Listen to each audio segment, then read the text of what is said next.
गुस्सा बहुत आता है, ऐसी स्थिति में क्या करें? बहुत प्रश्न आ रहा है लोगों का। तो आज मैं आपको एक स्टोरी सुनाती हूँ। एक घर में एक महिला थी, उसको बहुत गुस्सा आता था, बात बात में परिवार में झगड़ती ही रहती थी। एक दिन एक महात्मा जी उसके दरवाजे आए, तो उस महिला ने उन महात्मा जी से एक प्रश्न किया कि अगर आपके पास गुस्सा शांत करने का कोई इलाज है तो आप हमें बता सकते हैं, जिससे मैं अपने गुस्से को कंट्रोल करूं। तो महात्मा जी अपने झोले में हाथ डालते हैं और एक शीशी निकालते हैं, और वो शीशी वो महात्मा जी उस महिला को दे देते हैं। कहती, जब भी गुस्सा आए आपको तो आपको इसकी 4 बूंद अपने मुंह में डालनी है, और याद रखें कि अगर वो बूंद 10 मिनट से पहले अंदर चली गई तो ये दवाई काम नहीं करेगी।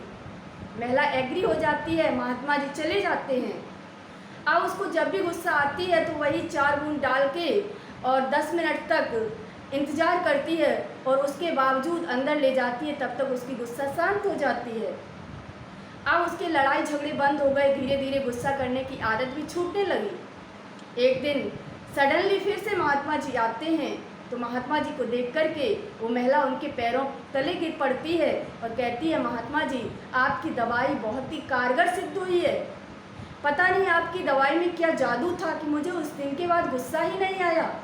तो महात्मा जी ने बताया कि उस दवाई में कुछ भी नहीं था, सिर्फ और सिर्फ उस शीशी में पानी था।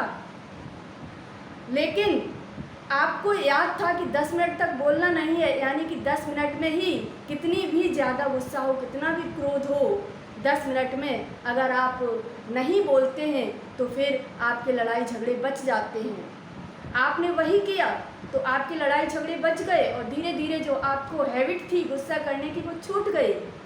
तो इसका सीधा सा तात्पर्य है कि गुस्से का इलाज सिर्फ और सिर्फ मौन है।